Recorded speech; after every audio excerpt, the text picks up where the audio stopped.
Hello and welcome to Dark Portents. I'm Christian, and today I have returning Philip Chase. And for the first time on the channel, we have Iskar Jarak. Hello.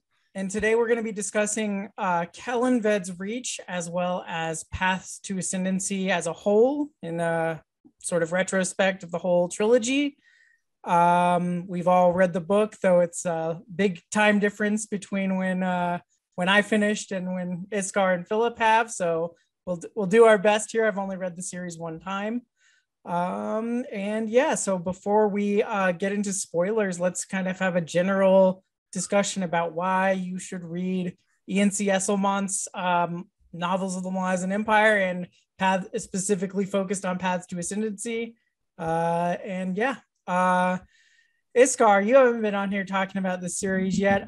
What do you have to say about Kellanved's Reach specifically, or Paths to Ascendancy in general? Yeah, I loved it. I mean, I think it's no surprise that I'm a humongous fan. I'm a big Ice fan in general, and I love all the Esslemont books. You know, I've always enjoyed those, but I think I'm a sucker for origin stories, right? So like I'm invested from these characters that they've both developed in the kind of main timeline or whatever. That's what I think of as like the contemporaneous timeline. That's like my timeline that I live in, right? But like you're invested in so many of these different characters, and to like go back and I think that's a theme too that Esslemont in particular does, is like go back and like pull back the curtain on the, kind of like what the legend is of all these people, to like the nuts and bolts, like here was the actual like day-to-day grind of these people. And that is always fascinating to see that juxtapose, like at least for me, because and I know you're kind of going through it in a different order than what I did, but to like go back after you're fully invested and know all this lore and history about these people, and then they go, oh my gosh, this was just like a dude, or oh, that was her, right? Then it makes it a lot of fun. And I think they're just, what Esslemont also does is just the pacing and stuff. They're just fun books to read too. So I am going through it in a slightly weird order because I'm reading it with a podcast, and I'm trying not to get ahead in the Book of the Fallen for the podcast discussions, so that I can freely speculate and make predictions and be totally wrong a lot of the time about them. Yeah, but, that's the fun. We've nailed a few things, me and the other novice Malazan reader on there, but we've also got some things wildly wrong as well. But it was really fun reading this, especially because I read book 2 and 3 of Paths to Ascendancy as I was reading House of Chains.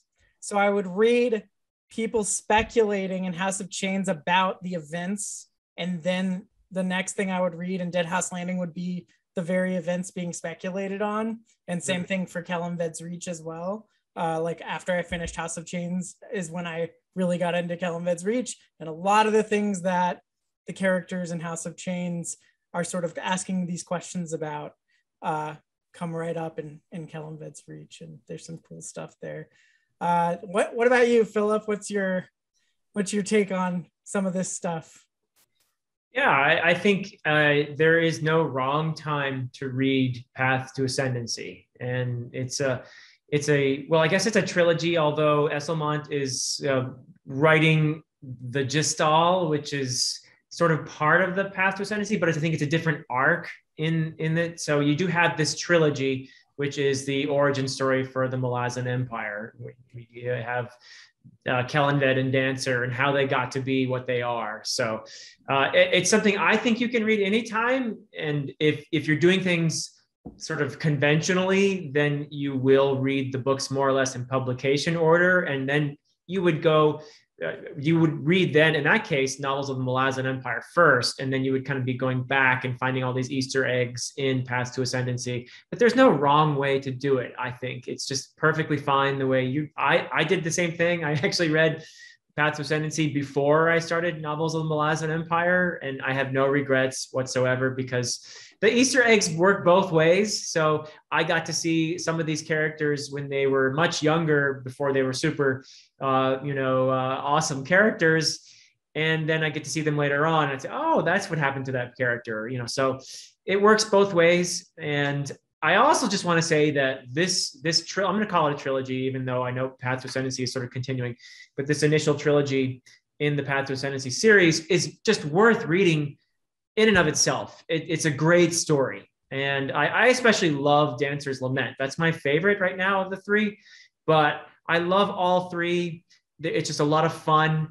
The dynamic between Kalinved and Dancer is some of the coolest stuff you'll read in the entire Malazan world. And so I just love that.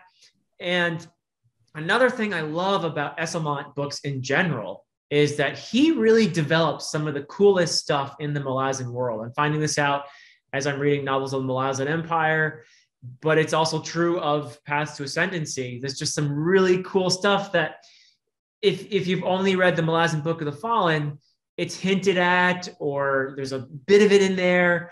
But if you really want to find out about this stuff, then you really need to get to your Esslemont, because he develops some really cool stuff. And I won't get too detailed because we're still in non-spoilers, but it is worth reading in and of itself because it's a great story. I consider Esslemont to be one of the greatest current writing fantasy authors. I just really enjoy his stuff. But it's also fun because of how he fleshes out the Malazan world and how all the series really complement each other and enrich each other.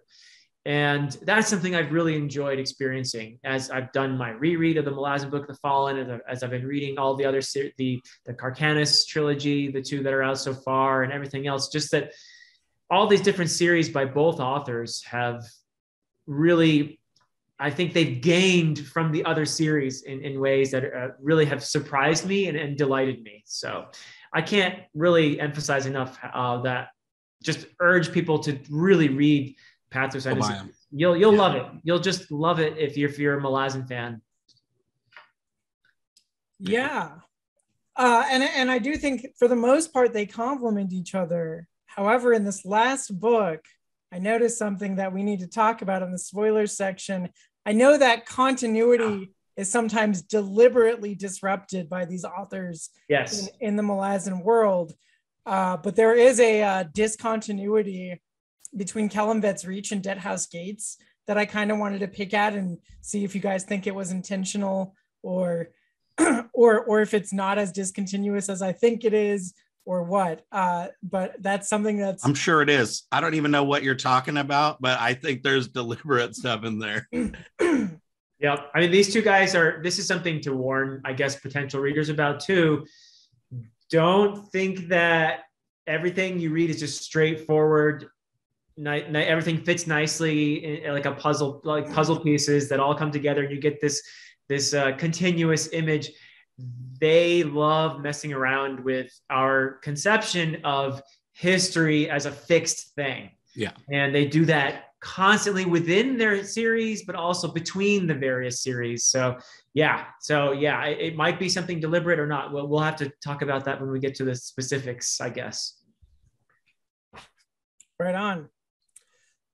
So what else should we talk about in terms of spoiler-free content before we begin spoiling everything for the viewers? Yeah, I think Philip's right. I think, it doesn't matter what order you read these in. And I think it's potentially a good entry point into the series. Like some people are daunted by the prospect of like a 3.2 million word commitment or whatever, right? And these, I think, have the kind of the standalone quality, like an entry point quality. They're like a prequel, and they're at the beginning timeline wise, and so they, you can jump into it. I think they kind of the pages turn themselves, which I think all the Esslemont ones do. Again, I'm on like Blood and Bone, and it's like you just like, they read quick. You're like engaged and having fun the whole time.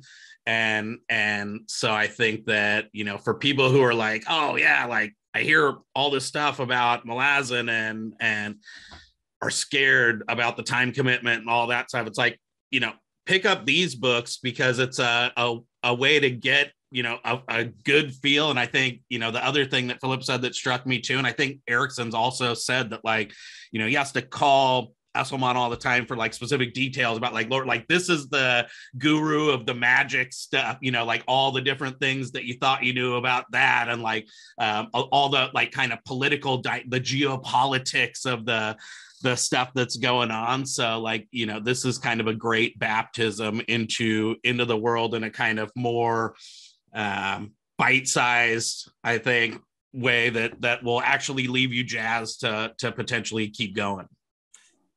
Yeah. And having only read the first of the main novels of the Maleficent Empire series with Knight of Knives, everything I've read by Esslemont so far has that page turner quality. Yeah. It's just like it's coming at you fast and hard, and you don't want to stop and you don't want to put it down. And while I also have trouble putting down Erickson, his stuff is so like dense and rich that sometimes I need to put it down and process it. And then the books are also like twice as fat. So I can see a reader that's not necessarily as convinced that they're going to go all the way using these as like their entry point for sure.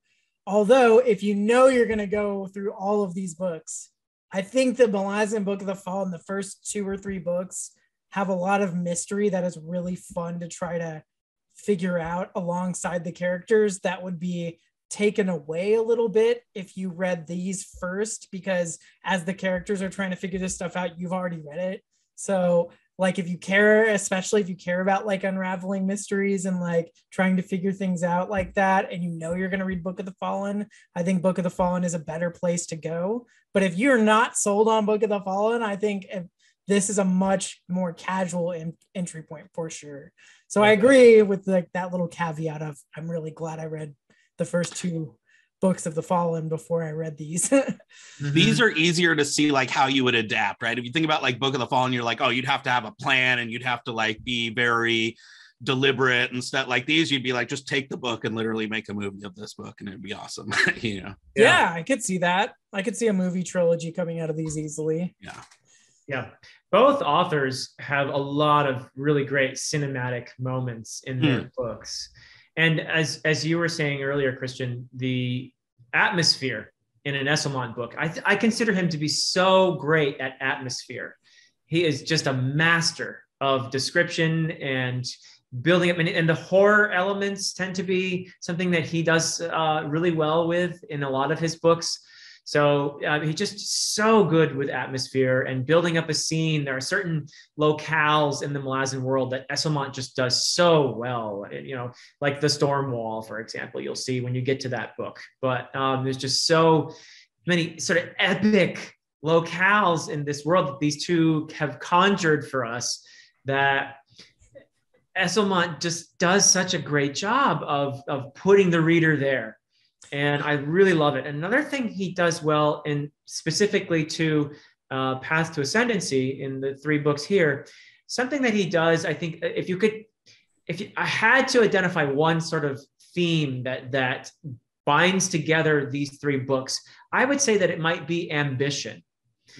Ambition is really a central theme to this. And you see it from the very beginning in Dancer's Lament, all the way through Kellanved's Reach, and the consequences.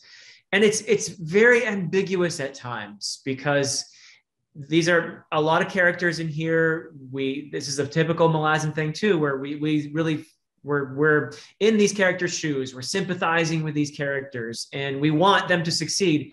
Problem is, we're feeling the same way about other characters who are in opposition to the first characters. So, you know, that's something that both authors do really well. But I think that what we see here in Path to Ascendancy, if I had to say one theme, it's really ambition. And I can't say too much specific about that yet, but it is something you see from the very beginning in Dancer's Lament on a smaller scale, because it's a smaller scale story.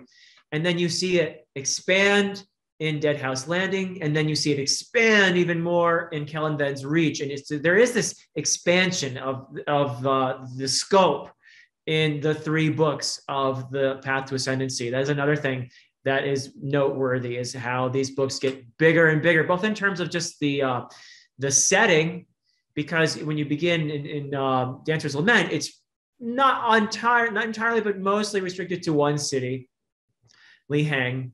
And then as you get further and further, you get a bigger and bigger story. So that is another thing worth mentioning in a non-spoiler way. Yeah. And just to add to what you said, he's good at atmosphere. Yes, he's good at bringing you into these epic sort of places where you can feel like you're in these big moments and these crazy locations, but he can do atmosphere really well, focused down to like one building or one city, where you get a real feel for like the level of tension and, you know, what it smells like and what it feels like, and like you're there. It doesn't have to be on an epic scale. He does it well at the high level and at the low level. Just like there's a lot of like granularity and texture to the way he does atmosphere and setting, I think. Yeah, I'd agree with that. Yeah. God bless. Yeah. So is there anything else we want to go into about these books before we get into the nitty-gritty and the spoiler territory?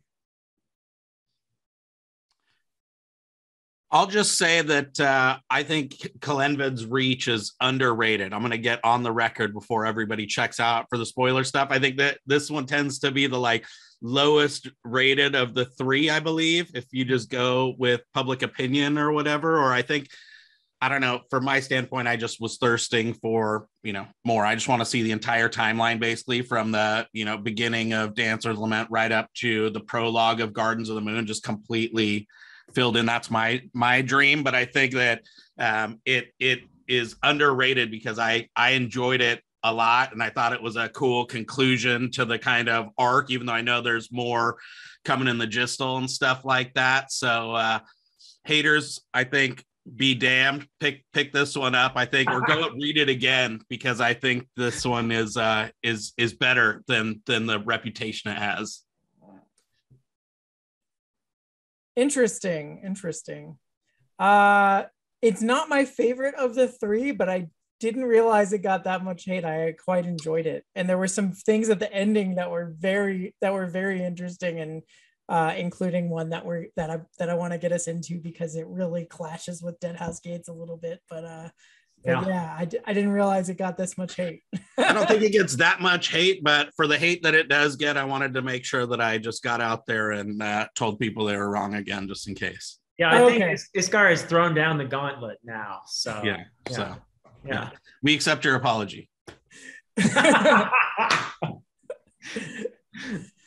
Well, I quite enjoyed it personally. My least favorite, contrary to Philip's lauding its praises, is Dancer's Lament. But I think maybe if having read the entire trilogy, and I'm gonna wait till I finish A Sail, I'll go back and reread Dancer's Lament, and I might be closer to Philip's opinion by that point. We'll see. You never know. I love all 3 of these books. That's the bottom line here. Oh yeah, for sure. I'm a little biased. All 3 books are fantastic, but for me, and I'm not disagreeing with Iskar because I wouldn't dare, but I think that for me anyway, Kalenvid's reach of the 3, and I love them all, but it's the weakest of the 3 only because I wanted more. And I think that's my one criticism, actually, is that it's a book that could have been longer because there were some really cool things, which I can't mention yet, but there's some just really cool aha moments in Kalenvid's Reach that I wanted to be more developed. That's all. That's the only complaint I have, because I agree with. Yeah. I feel the same way.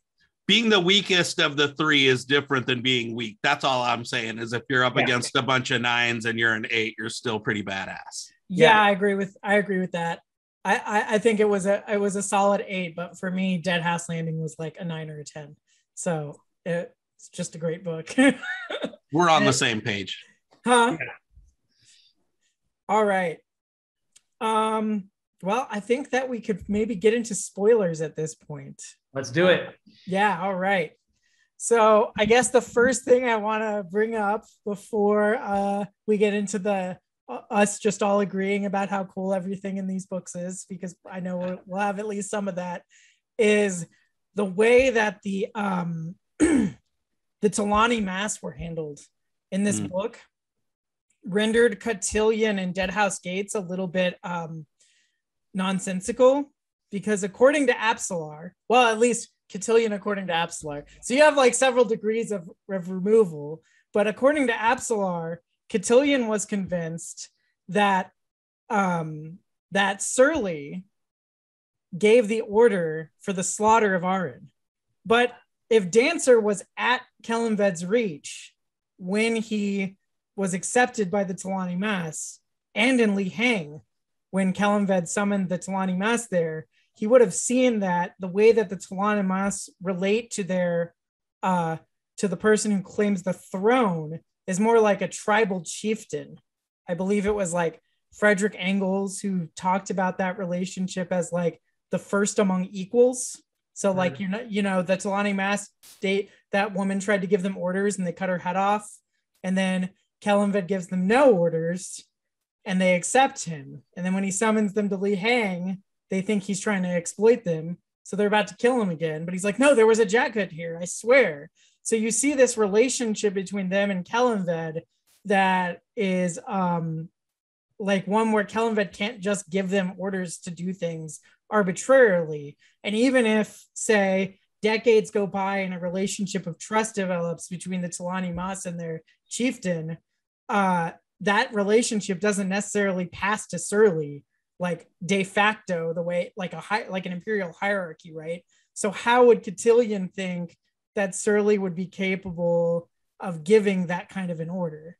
And I don't know if that inconsistency is intentional on Esslemont's part to like mess with us, or if Apsalar's wrong about what Cotillion was thinking or what, but it just seemed kind of glaring that like he should know that that wouldn't be possible, right? I don't know. What do you guys think?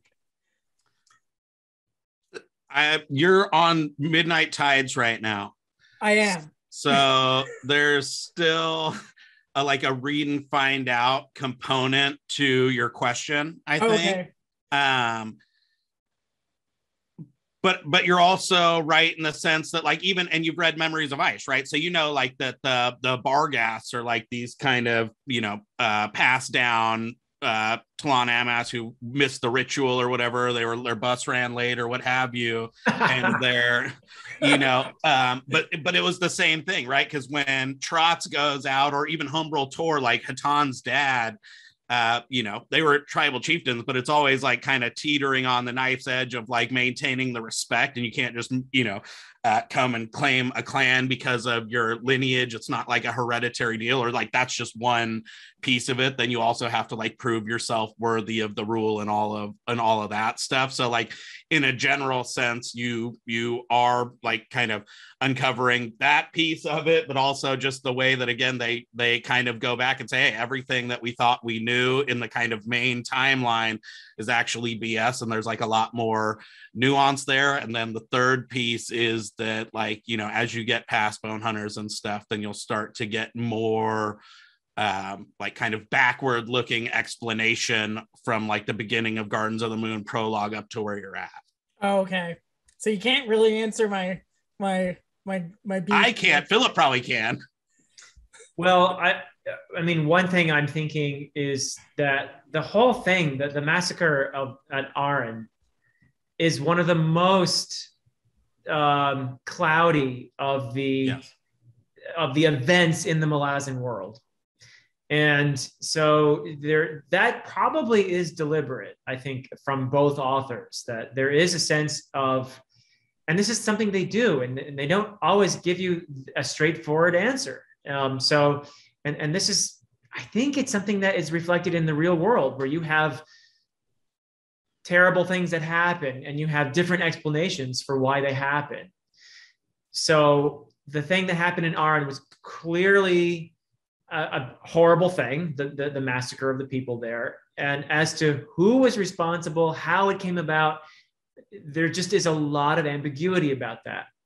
And I suspect that's deliberate, and that we never have an entirely, I think, satisfying answer, because there are certain things that do contradict each other. I don't think that Surly or Lacine ever did really have the ability to command the Tlanamas. Right, but my thing was, shouldn't Dancer know that? I think he does know that. I think he does understand the implications of like that kind of tenuous knife edge of being worthy of the power and all that stuff. And they're not just gonna, but that's why I say there's like a read and find out component to it, because I think that, you know, you can kind of infer then if he knows that, right, then like, you know, what's up with this kind of conflict, and that will help you turn those pages in once you get back to Book of the Fallen. Okay. All right. So what else besides my little monkey wrench there do we want to talk about with regard to Kellanved's Reach, or the trilogy as a whole? Or no, I think that's consistent with like even everything, like that, even with them taking, you know, power in the first book or whatever, is like, you know, the whole first three books, you know, you think that like the predicate for all of the events of the first three books is like the reality ends up being a lot different than what you think it is in the first like 10 chapters of Gardens of the Moon. And I think this is that too, you know. So no, I loved the you know, the Jack and the Dujek stuff, all of that. I love the kind of, this is why I love doing these conversations, because when Philip said ambition in the non spoilery part, I thought that, you know, it's interesting because you kind of see like it's all about the motivations for the ambition and stuff too, right? And you kind of get to look at that through a couple different lenses. And I like the culmination in this one with like the whole Surly, you know, perspective on ambition, which I think the motivations there, you know, it's kind of like also indicative of what you see in the main timeline too. But it's like, why are you ambitious, or like what, you know, there was like a kind of entitlement component to the Surly ambition, whereas I think, you know, it's, and you know, I could be totally wrong and nobody knows, this is why nobody makes, you know, Kellanved videos, but I think, you know, that the motivations there might be a little bit more altruistic, even though he seems crazy and whatever. Like, I don't, you know, or I don't think it's purely like for the, and I think he even talks about that, and it's been a while again, but just like, it's not about the accumulation so that he can like rule tyrannically, right? That there's like kind of some at least kind of greater good, or even if it comes from arrogance or ego, that he thinks he can just do the best job. You know what I mean? But it's not the consolidation of power, like in the same way that, you know, a tyrant would want to consolidate it to like then do selfish things and like have slaves feed grapes to him and stuff like that. Yeah, kind of going off on that. I think if you really want to understand Surly / Lacine, you have to read Esslemont's contributions to the Malazan world. Not just these three books in Path to Ascendancy, but also the novels of the Malazan Empire. You need to read them to really understand that character. And you get hints of all this in the Malazan Book of the Fallen, but to see the full development and to as full as you're going to get anyway, because she's not a person who is very open about her feelings. She's very guarded and very independent and very strong. And you really see this here. She is Lady Surith, of course, of Nap. And she has quite a background to her, actually. And she has motivations for why she decides to become part of Kellanved and Dancer's gang, if you will. So she's a character that I find myself feeling more understanding for as a result of reading this trilogy. And also you have, in terms of ambition, I mean, she is an ambitious person, no doubt about it. But we see her from the beginning being kind of the spine of the Malazan Empire. Without her skills, nothing would have been held together. If it had been just Kellanved and Dancer, there's no way their chaos could have made an empire. There's no way. So I think Surly deserves a lot of credit for the formation of the empire. In the meantime, you have this Faustian character in Kellanved whose ambition seems to grow and grow and grow as the scope of the books grows. Yeah, I mean, he was ambitious from the very beginning, and a lot of what happens probably was in his head early on. I mean, he's like that kind of person who's thinking way ahead. And I don't know that, I mean, he's a character I love. He's this really brilliant character. We never really get in his head. We see him from Dancer's perspective all the time, and other people's perspectives. So we're not ever really sure, is this guy, I mean, the categories don't really apply here, but is this guy good, or is he, how am I supposed to feel about him? Because I like him. He's kooky and he's fun. He's eccentric and he's pretty badass at times, and in ways that really surprise you. And you're never really sure, by the way, either, is he really that badass, or is he just really good at faking it? So there's just a lot of that to him.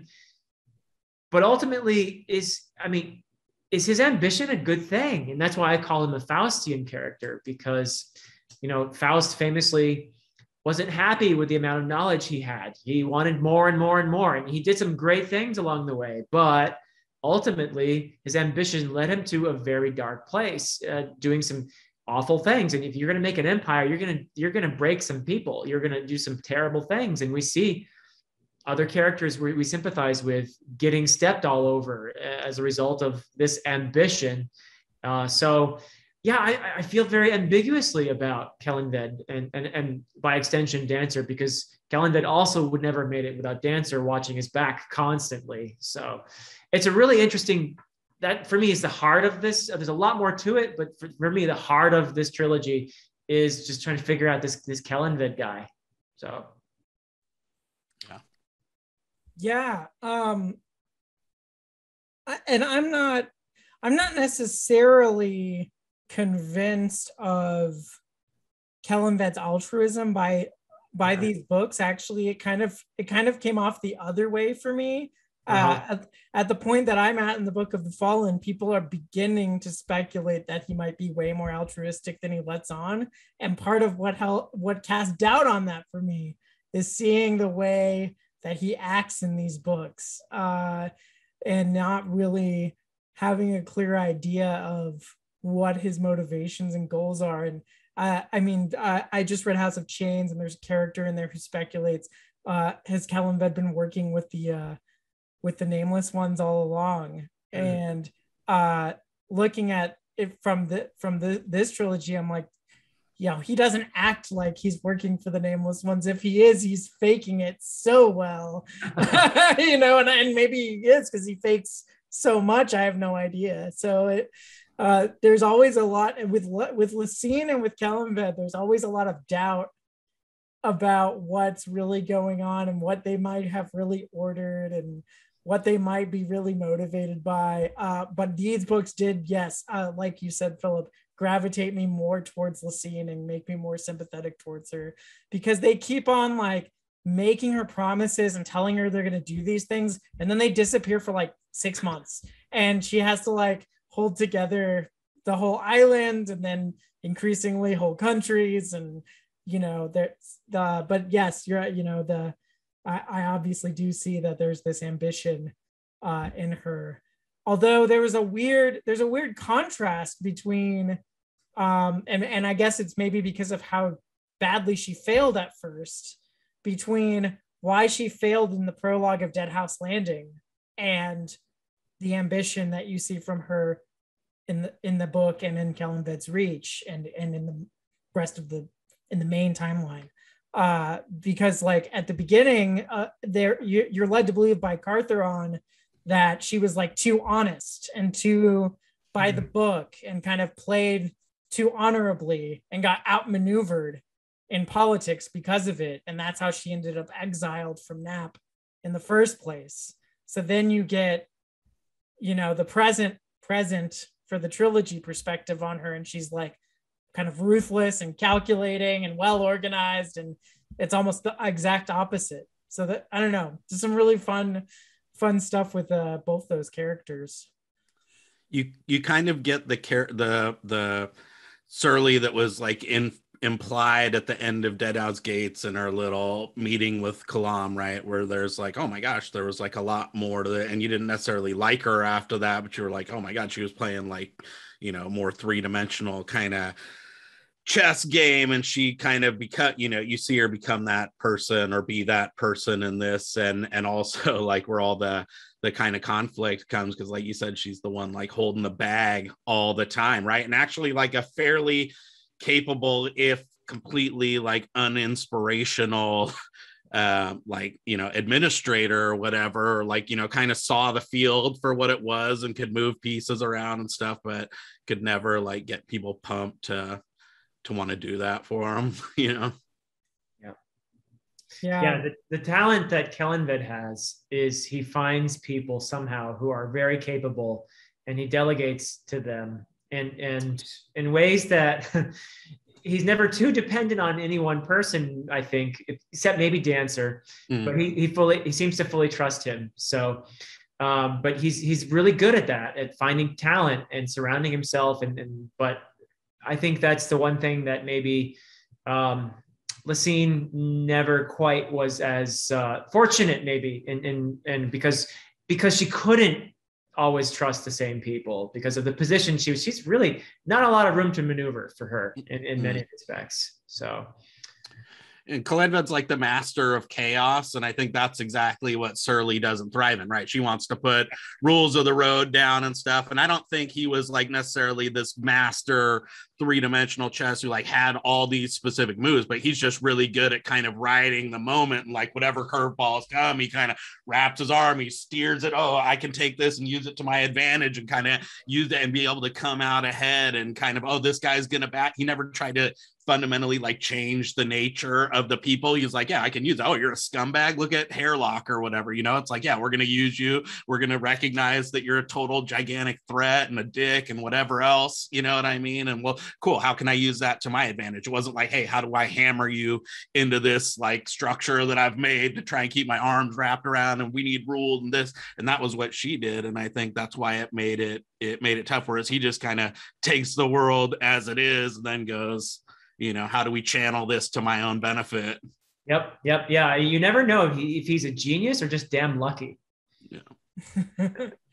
Yeah, she's not necessarily the best at delegating people tasks that suit their nature. We get a pretty negative view of Tayshrin in Gardens of the Moon because of that. Yeah. And not necessarily like, you know, because she wanted him to, you know, do those things in that way, but she expected him to be able to perform in ways that he's not suited for. Yeah. So. Yeah. And Tayshrin's another character. If you want to know a character better, you got to read Path to Ascendancy if you want to understand Tayshrin and where he's coming from and what motivates him. I mean, the guy was portrayed here as somebody who's just, I suspect, on the spectrum somewhere, but also just really invested in his studies and wanting to, in some other ways, he's kind of Faustian too, I suppose, but in a much quieter way. But yeah, he's just so clueless about the politics going on all around him, because that's not who he is. He wants to investigate magic and find out how it works and delve into these deep secrets, and so he's blindsided when something happens where he's in a position of being he's perceived as a threat by the ambitious priests around him and so forth, but he doesn't know he's in this game even. You know, he's not even in it. He doesn't realize he's in it until it's too late. So interesting character and much more sympathetic in this trilogy than you initially feel he is in reading the Malazan Book of the Fallen. Yeah. Yeah. No offense to Erickson, but the ice Tayshrin crushes the Erickson Tayshrin just in terms of it becomes a full fleshed out human being. Yep. If you can call it that, although I agree with Philip, there's kind of like almost like an autonomous, you know, automaton kind of quality to him, where he just does not have empathy, right? And that's why he's just so oblivious to like political machinations, and he's so foreign to, that's why those other people see him as a threat. Like, he's not out there conspiring to do it, but it's like that, but he's so just not of this world that that it's like, you know, they can't help but just like project, like, you know, all this kind of negative aspect, you know, like the likely outcomes. It's like they can connect those dots because they are human beings and stuff, and he just fundamentally like lacks that piece. But just like such a, and that's the root of his whole deal, right? Even when he's like trying to do good, he's like, you know, just kind of screwed because he's so in the books and head in the clouds and stuff, and he can't make that human connection. Yep. And he makes a interesting contrast with some of the other characters in the books, because he lacks the social ambitions that all these people around him have. So if you're talking about the books as focusing on like the theme of ambition, you kind of see like examples of like how people handle different levels of ambition in different ways. And then he's the zero of like, there's just no ambition there, at least in terms of society, you know, like he has like scholarly ambitions, but that's not the same thing.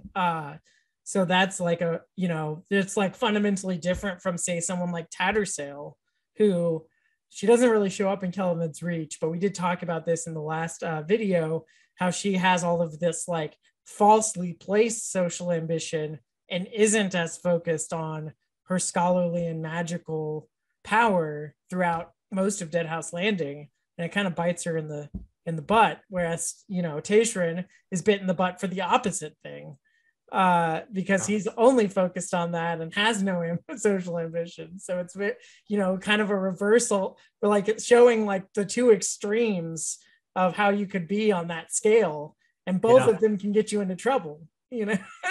It's really interesting how we see Tattersail before she is part of the atrocity in Malaz City, which results in the death of Lauren's family. And you can kind of put two and two together, because this Tattersail is ambitious and she is after power and recognition. And I think you can see where that Tattersail could make that error that results in the atrocity of what happened in Malaz City when they were putting down all the wax witches and so forth. And then you get a much more, I think, chastised and character in Gardens of the Moon, who has gone through those phases of ambition and then had that terrible thing that she was part of, and the guilt of that just is a big part of her character. So, but yeah, all these characters make much more sense when you read Esslemont. It's really cool how these pieces all come together to give us this Taishran, Tattersail, Lacine, all of them. I mean, it's just so fantastic how that happens.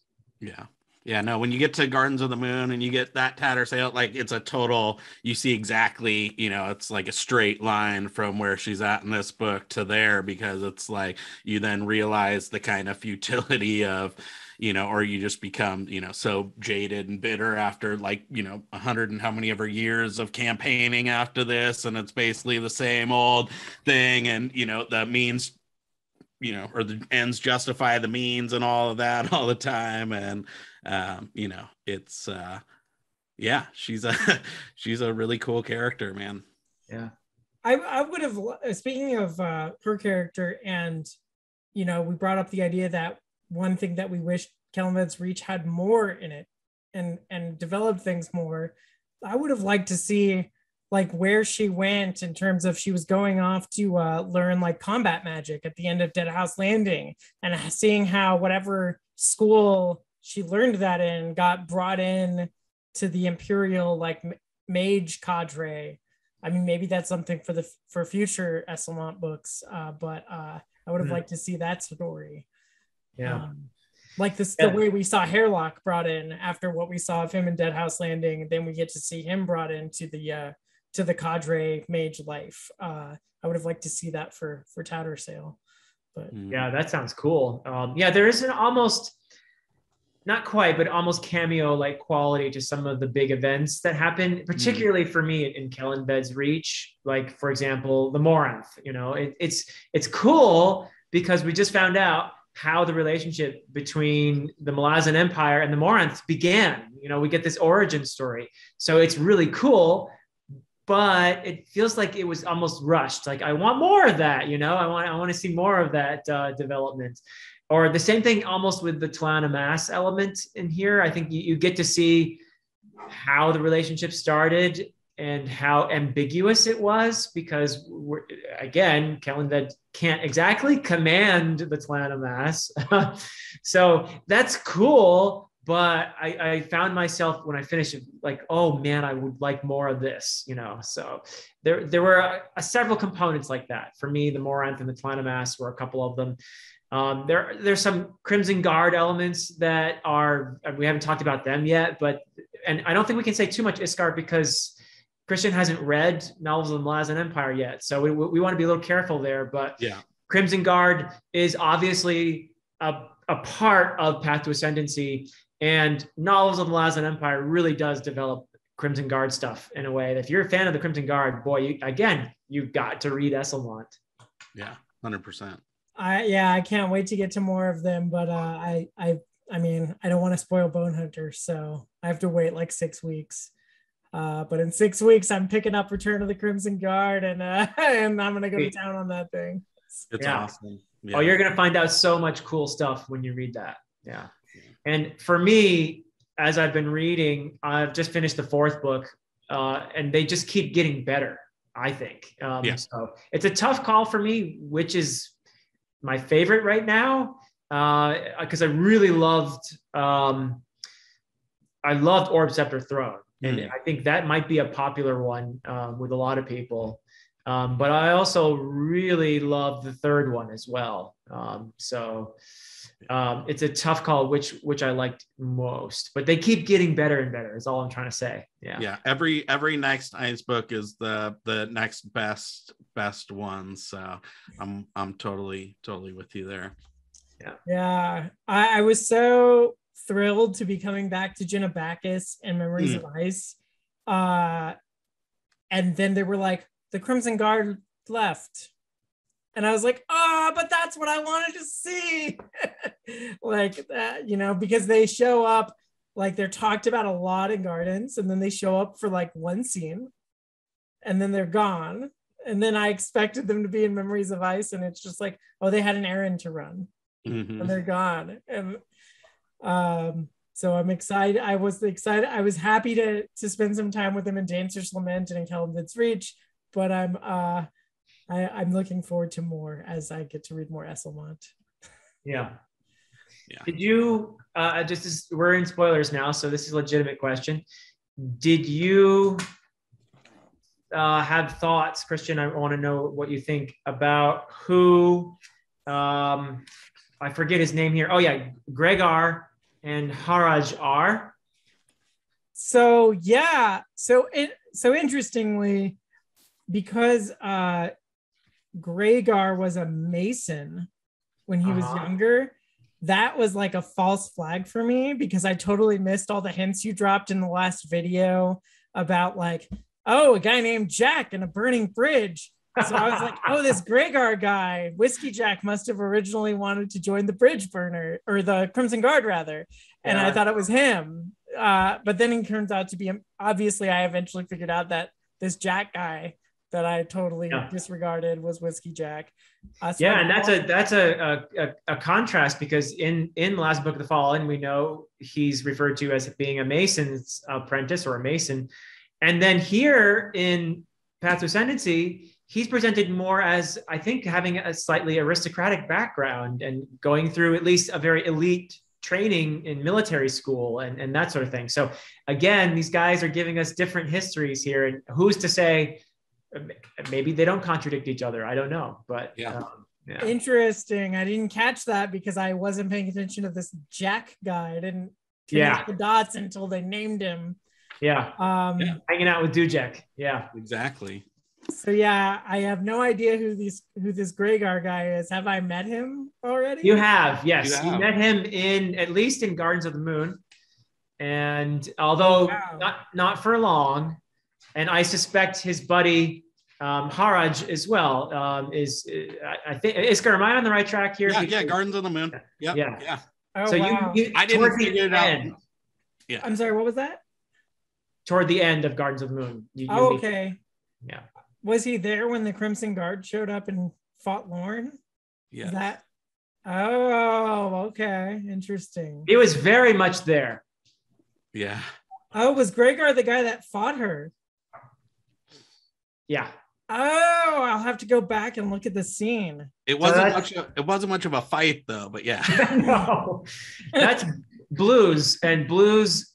You know him as Greygar here in this, but he becomes not only serious badass in combat, particularly with the one clue is the in Gardens of the Moon is that he fights Lorne with these two short swords, I think, right? And that's sort of his specialty. But also he becomes one of the premier mages of the Crimson Guard. So yeah, and you get hints that he is an adept. He has natural talent in Path to Ascendancy. So yeah. Yeah. It's not hinted in Path to Ascendancy. They come out and say it. Yeah. But he didn't know that he was so hilarious too. Right. He's like, what? And they're like, dude, you're like a gnarly mage. And he's like, I am. He's like, oh, I just thought I was a dude. Yep. And his buddy Haraj knew the whole time too. Yeah. And so his buddy Haraj would naturally then be Fingers. Yeah. I'm gonna have to go back and look at that chapter because it happens so fast. Didn't figure that out on my own either. Don't feel bad.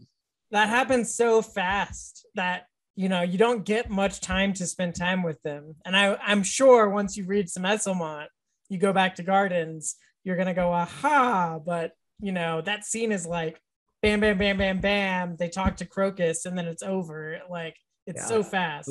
The last 100 pages of Gardens of the Moon, there's a lot happening. That's just one of the many, many nuggets that you'll enjoy when you reread Gardens of the Moon one day.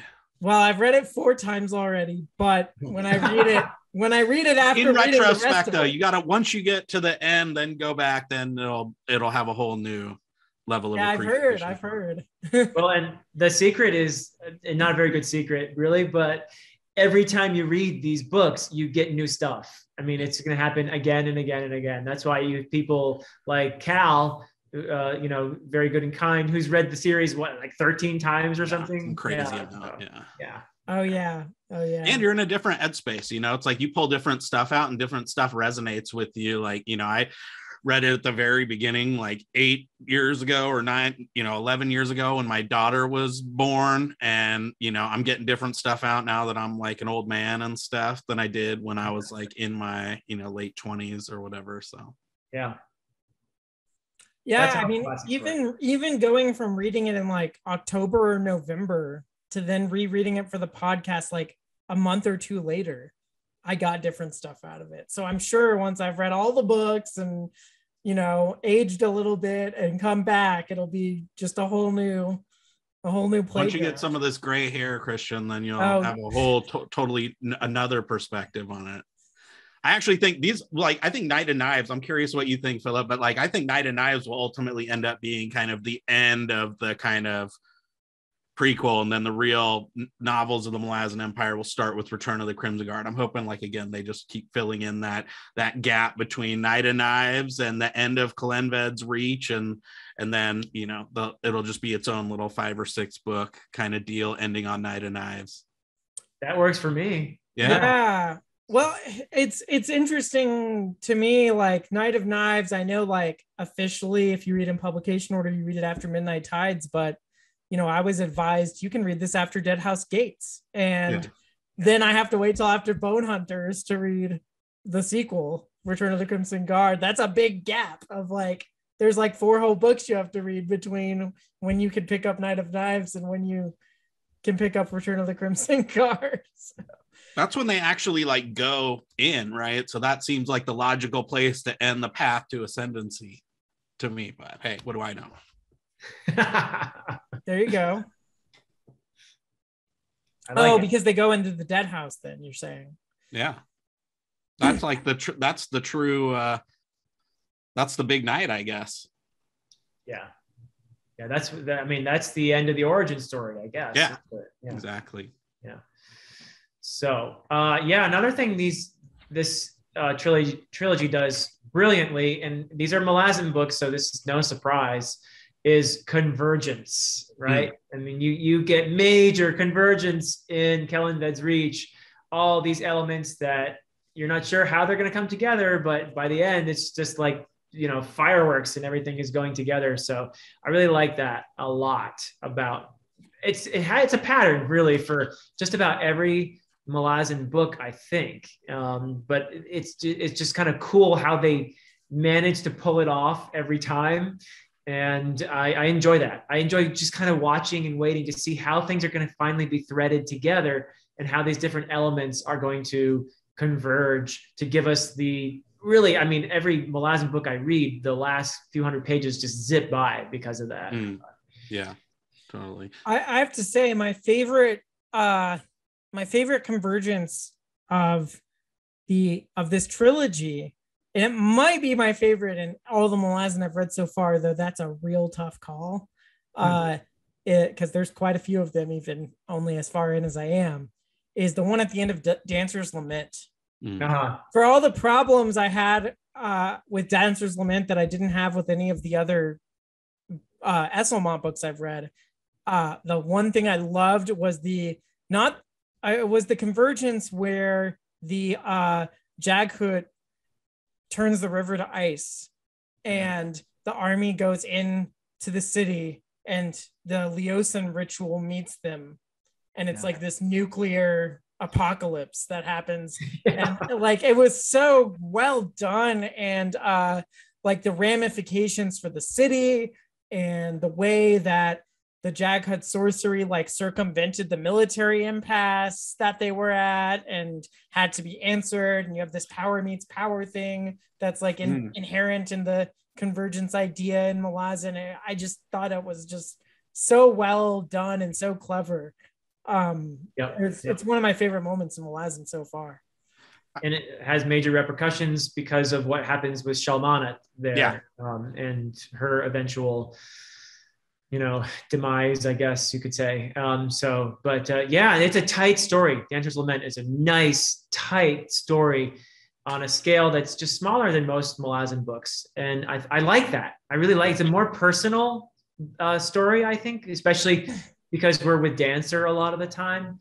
Yeah. And he's one of my favorite characters in the entire world. So I just loved that book. Yeah, totally.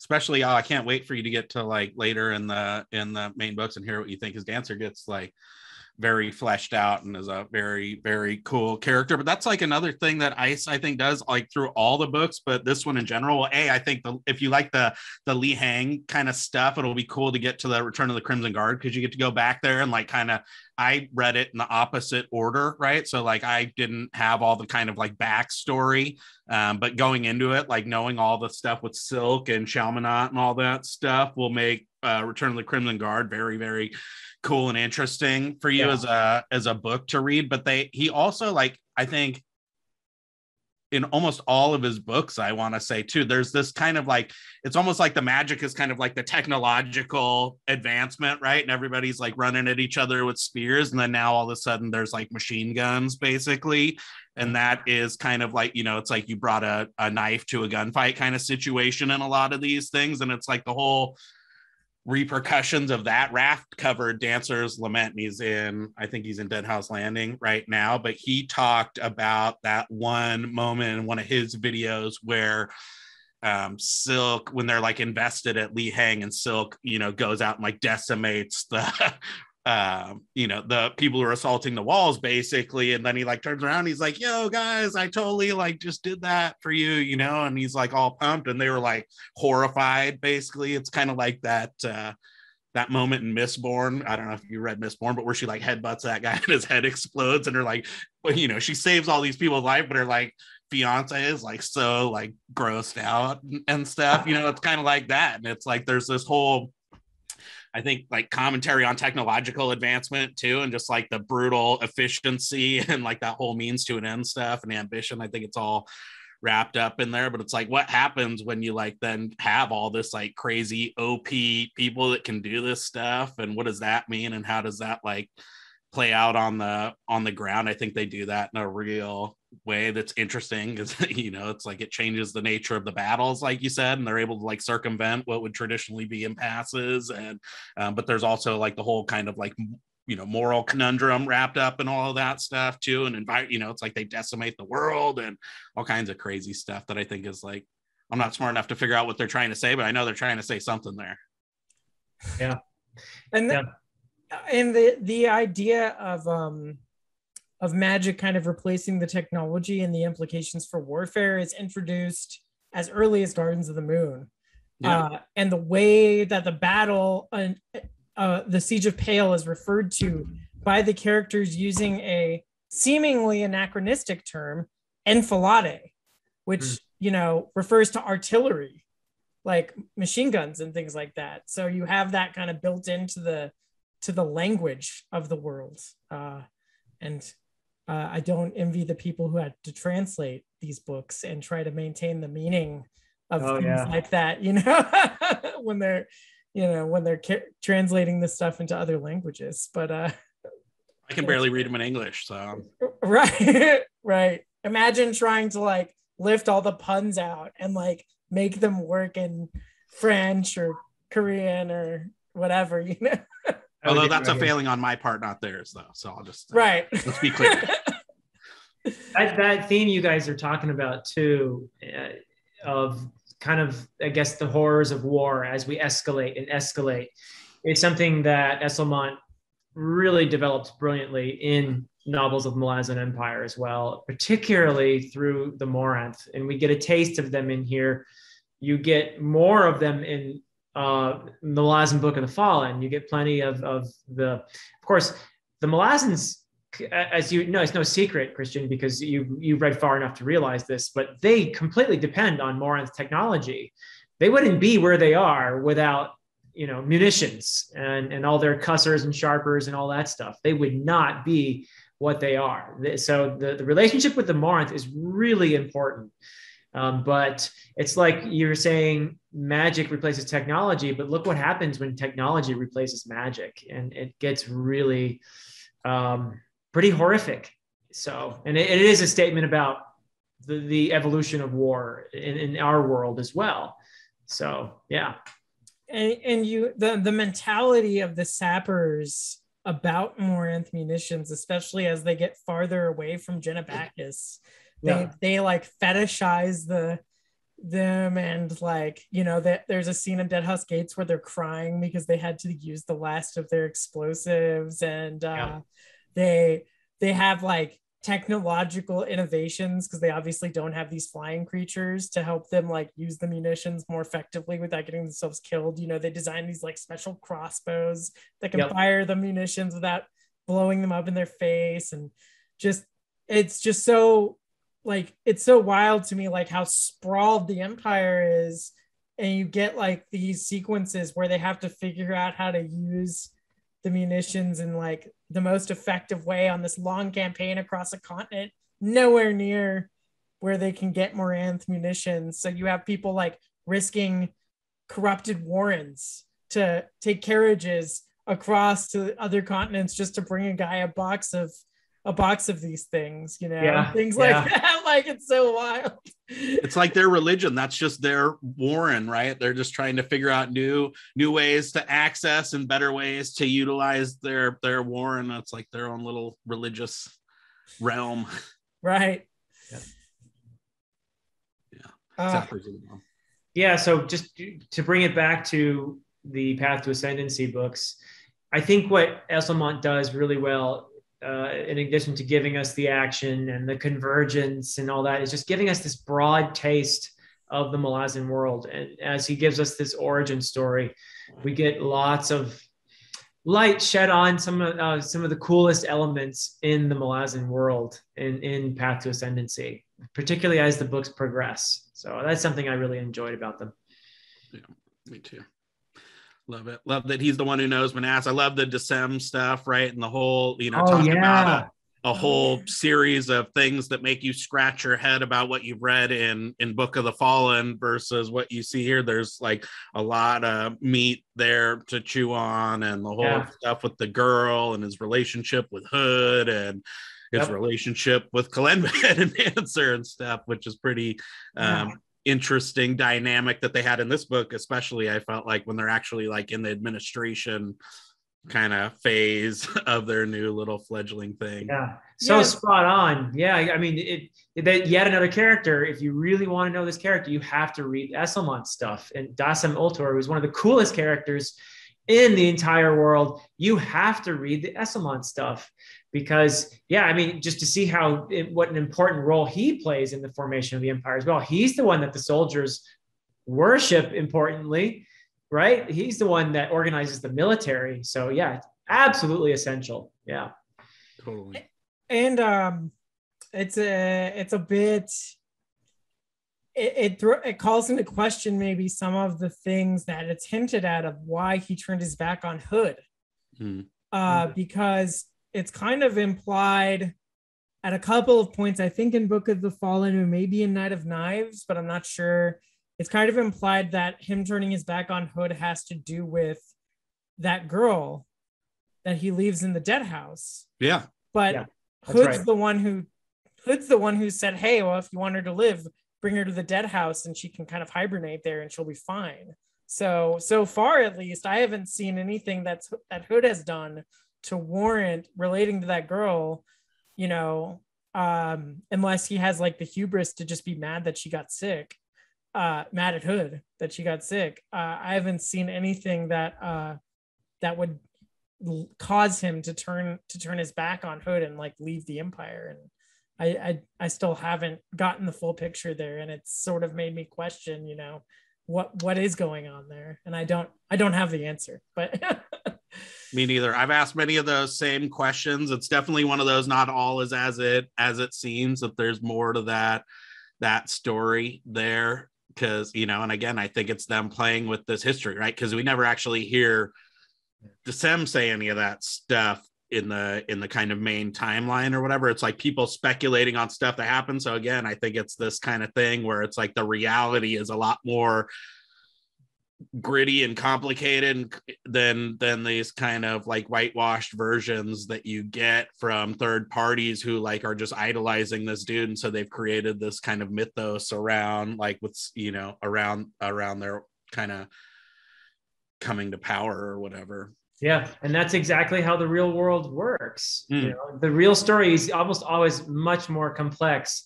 than what we get in the histories and all of that, where stories tend to conform to certain patterns. And so we see that definitely with Dassem's story, which, by the way, Christian, you'll see that fleshed out. You'll get some light shed, I think, on your questions when you continue with novels of the Malazan Empire. So okay. So far, what the only thing I know, and big quotes around know, is from Temper's flashbacks and Night of Knives. I know that Lysine tried to have him taken out, that he turned his back on the Empire and just left. And then because I've read these, there were enough clues in House of Chains that I was like, that I'm 99.99% sure that that the Wanderer who takes up Traveler, sorry, that takes up the sword of Anomander Rake's brother is Dassem. So I know he's like still alive. I mean, assuming I'm right, but I'm pretty damn sure I'm right. And that he's left the Empire, and that he doesn't have a complete relationship of animosity with Dassem and or with Dancer and Kellenved, because Dancer leaves the sword for him and gives a message to him through Crocus. So there's at least something there. But I don't know. You're having such a more fruitful first reading experience than I did. I can tell already. That's awesome. Yeah. And also, I hate to say this. I don't really hate to say it, but I'm going to say it anyway. To get the full story about all this, the sword you mentioned that Andorist had that was Anomander Rake's sword. You have to read Carcanus too. Yeah. I am so excited to read Carcanus, and it's probably going to be like December of 2022 before I can read it because of the pace. Well, you might have the third book by then. Walk in Shadow might be out. Yeah, you're right. If we're really lucky. Yeah, exactly. Well, I might as well, since we're plugging the whole thing, the Witness one comes out in November too. So hey, we might as well just go order them all on whatever bookstore site you want, because they're all worth it. Oh yeah. Oh yeah, in the United States, it comes out in November. Yeah. It's already out, right? Yeah. Well, some people got an ARC. I had to beg for it though. I totally I like abased myself and emailed and begged. So if you don't ask, you don't get. But no, you get the same thing in this too with Surly, right? Because I think like the whole old guard thing is really interesting, because you get almost the same exact thing you do with Decem, right? Because it turns out like this whole old guard is like, those were like mostly all her people, right? Those were like all like Nappins, like the Crusts, the Talk, the Elder, right? All of those were like, she brought all those people. Those weren't like Kalenved dancers people, and that was like a pretty big shock to me from going back to that stuff too. So it's the same kind of, I love, and how they have actual historians like Heboric, and how he gets like thrown in jail for like not like writing down the correct age and series of events, and then like Diker's always talking about the BS of like it being written by the winners and stuff, and there's that whole thing on Chain of Dogs and whatever too. So I love that they play with that, because then you always like read an Ice book and you're like, holy cow, this is exactly not what I thought happened here.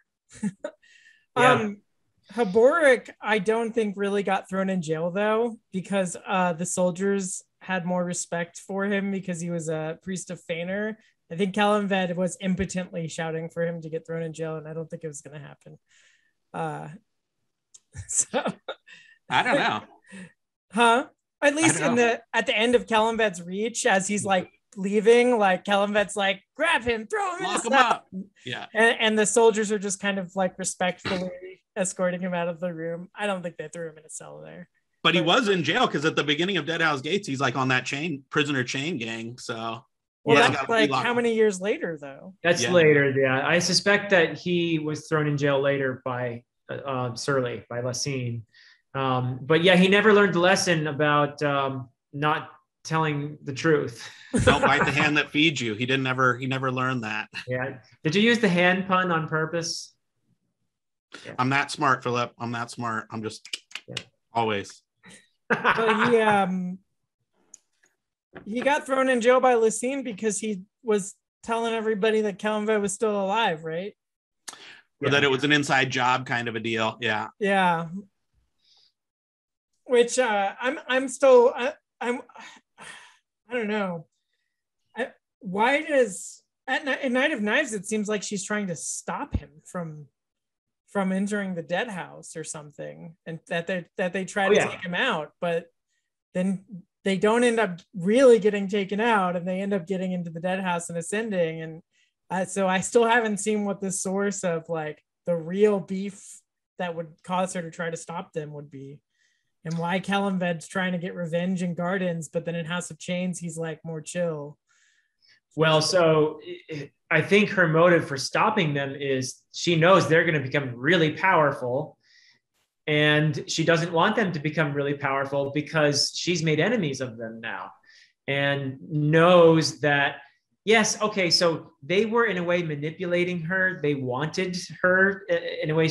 She was doing what they wanted because that gave them the ability to go through with their ascending in the dead house. So they were a bit ahead of her there. But at the same time, I think she's very wary of them because, yes, she did make an enemy of them. And therefore, she did send the claw to prevent them from getting into the dead house, for sure. Yeah, that was definitely, she did not want them to ascend. So there's just their existence is problematic, right? Like you can't have like a shadow government structure out there when you're trying to like wrangle armies and get people to do your bidding and stuff like that. They're like, yeah, but our old boss is like kind of still there. Iskar, shadow government, you are on with the puns today. Dude, I'm telling you, I just stumble into these. I bumble into them. Yeah, but I still want to see, between Kellanved's Reach and Knight of Knives, where that animosity really comes from, and what they is it just because they sucked at ruling and she wanted to get them out of the chair, or I mean, she's the one left holding the bag, right? Like when they disappear for months on end, and then she's got to like be the one to make sure that people get paid and that armies don't defect and all this stuff, and that and so I think there's like a very like kind of being thrown under the bus type of component to it. Right. Well, I think we've been going a little over an hour, so we should, as much as we could probably talk about these books from just the few that I've read forever and ever, we should probably wrap this up. Is there anything else we want to say real quick before we close this out, or just read these books? Read Path to Ascendancy. It's fantastic, and you get a great story, and you get lots of development of this world that is just so rich and so resonant in terms of how the different series feed into each other. Wonderful stuff. And also, thank you, Christian. It's been a real pleasure talking with you. And Iskar, it's always a pleasure to talk to you. So it's been a little while since we were in a discussion together. I'm so glad I got to see you here. Yeah, no, it was so much fun. And Christian, I appreciate the honor and the opportunity to come on and talk. I had an absolute blast. I always love talking to people who are doing their first read through and, just see like kind of reliving that excitement and stuff. And I think, for everybody out there watching who's made it this far or whatever, it's like, Ice gets his craft down. Like every book he's got, but he's like by this point has really hit his stride. So these are just like really good books, and it's like a standalone deal with the beginning, middle, and end. The most often complaint you hear is that like it ended too soon, that they wanted more, that some of these things could have been fleshed out more. And for me, that's like, I'm not a writer, but if I was, that would be the type of criticism. It was like, oh my God, I just want like even more pages. Right. So. Right. Yeah. And I mean, but even though he may get his craft down better with each book, Knight of Knives is fantastic. So if you want to start at the beginning of Ice's career, that's still a really great place to start with these books.